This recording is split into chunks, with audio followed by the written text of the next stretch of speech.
did he deploy anything? Yeah, so he can deploy What? the 8 for the bonus. Wait, I have to. Yeah, I just count. If they have Romania as well, with one attack in Montana, he could have take the bonus. So I will just play as he have 13. Well, 12. the best point is that you don't really have to count anything because you just have to deploy to Norway everything, and Newfoundland has to deploy everything to Benelux. So so you don't really have to think about it too much.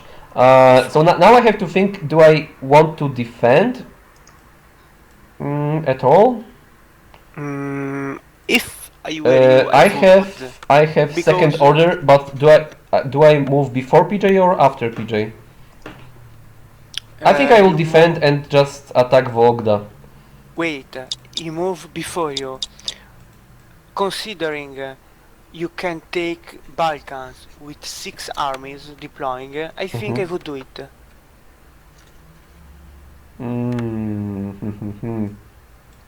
And deploy 2 for Leningrad and attack Volgograd. Yeah, makes sense. If you agree, eh? Yeah, there are many possibilities at this point. I don't think any. Yeah, that's probably. Yeah, I like it. That's very safe.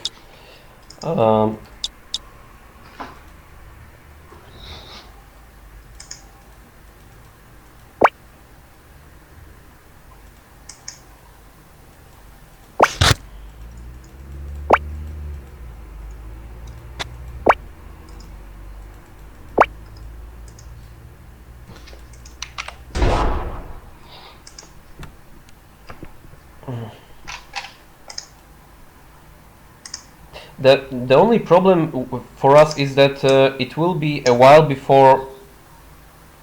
You know what?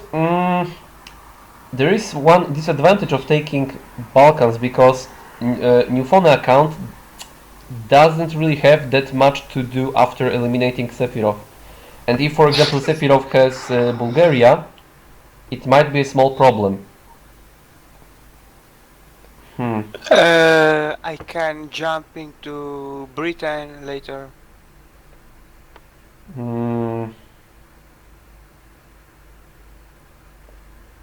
Whatever. I can, yeah, do it. Yeah, I'm still taking it. Worst case scenario, I will give you Hungary because most likely I won't take it. Won't be taking it that fast. You checked the Marquis move?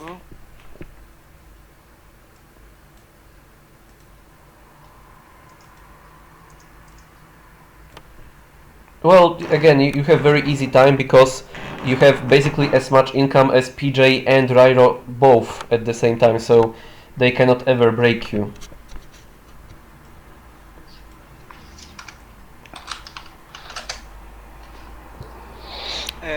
Latinox say that if you give up Slovakia, I can fight Slovakia, for example.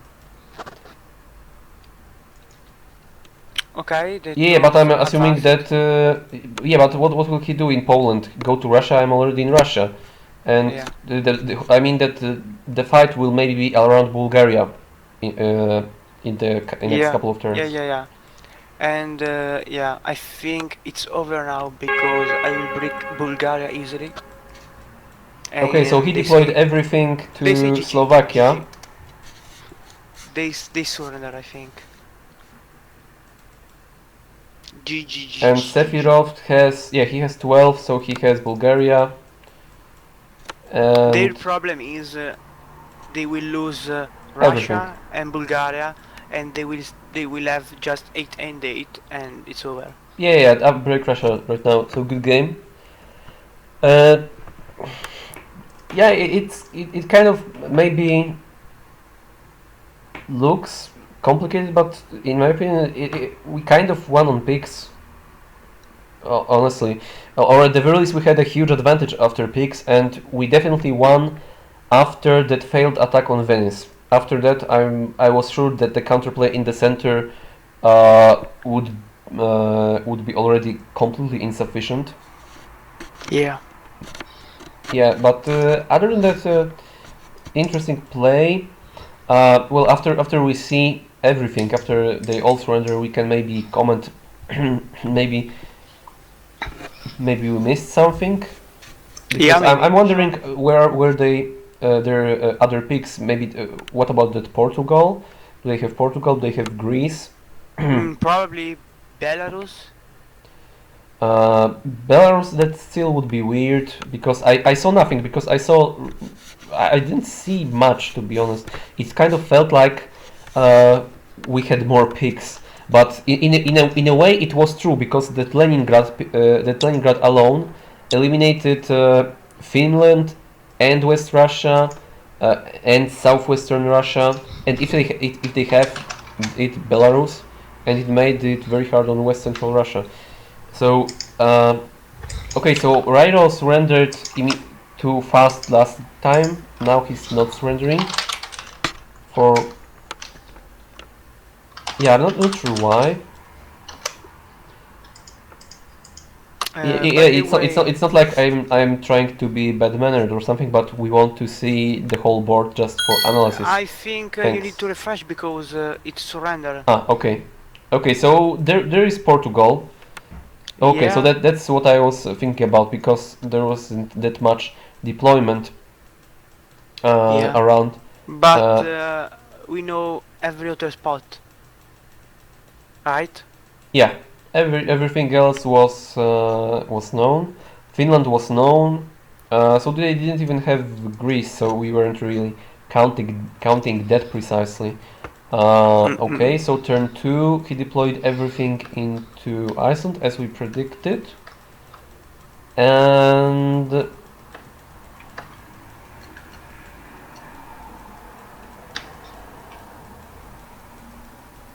there are a lot of leftovers around Russia that are not used. Basically, one other thing that might be important is that you will see a lot of armies that really don't work, don't really have anything to do. Like for example, 2 armies in western Finland, 4 armies in Kostroma in Russia.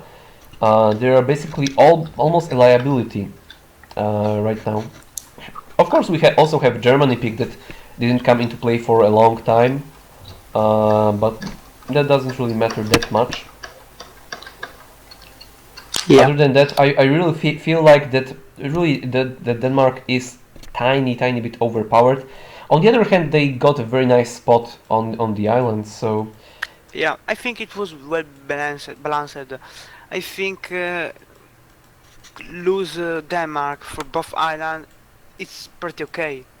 that really depends on the particular distribution, because here, for example, I got Britain, and Britain here in northern Scotland was very powerful, because Rhino had a very efficient start in Iceland, but he didn't have any income until turn 4, right? Well, that is his mistake. Because if I were him, I would take Sword first turn with 3 Yeah. and just sit, because there was really no point for him to attack 8, I think, in my opinion. Let's look at his perspective at the very least for one moment, because the main problem is that he doesn't really know where I am at this point, because of course he probably should know I don't have Denmark. Yeah, I think because I got obvious. Northern Scotland. It's probably very high on our priority list, but he also it's not. It depends on what they picked. But if they picked similar to us, they would be sure I don't have Denmark at least.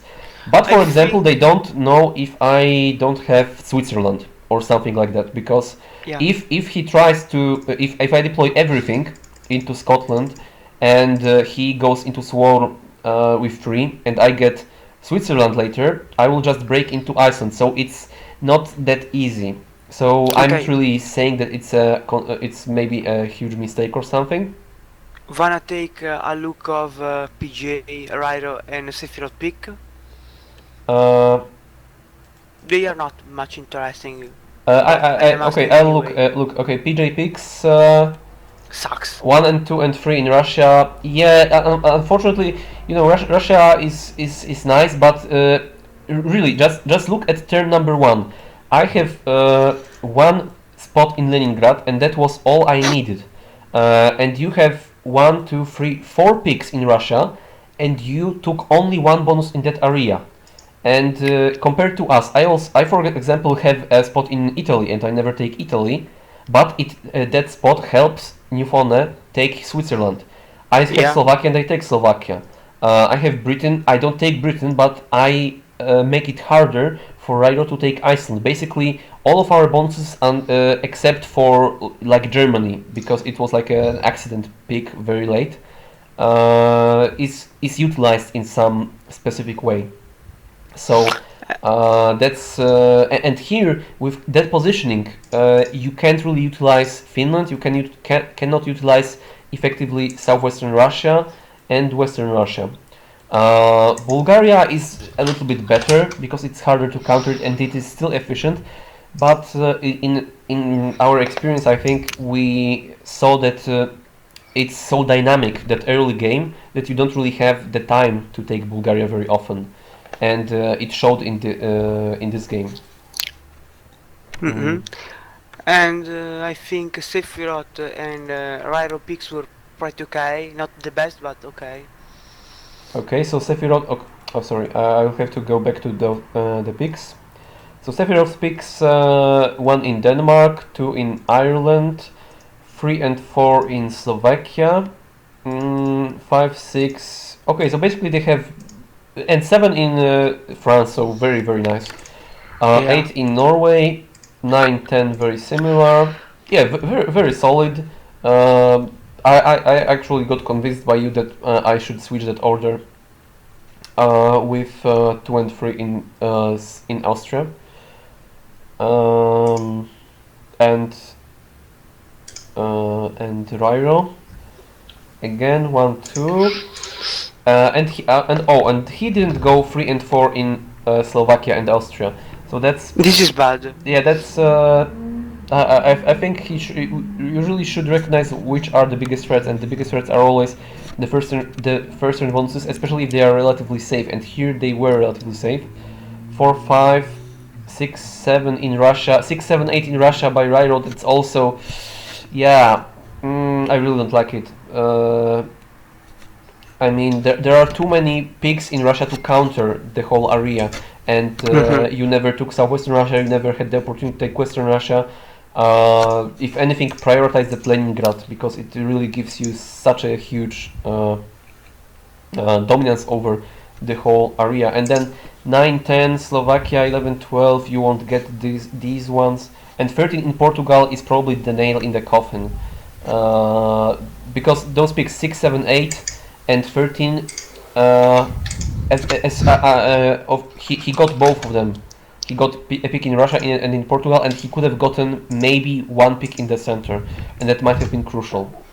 Because imagine if he gets Italy and you don't get Switzerland very safe, you don't eliminate Eastern Norway so easily, and if you don't eliminate him from Eastern Norway so easily, you don't pressure Ireland so easily. So that's there is that snowball effect. Yeah. So yeah, that's I believe a huge. I really like how Sephiroth picked, and only those really minor details, in my opinion, decided that we got a pick advantage. And as you saw, it wasn't really that obvious that we were going to win from start to finish. We always had the advantage, but we really needed a lot of accurate moves. And still, that first turn, Switzerland. I'm really still convinced that it wasn't the right move, that first turn Switzerland, mostly because it wouldn't be that easy for you to pressure Norway, and that was really crucial in that game. Because you saw later how easily you could repel both Rairo and PJ at the same time with Marquis. So, but I think it was a viable strategy anyway. Probably viable, but it's really complicated because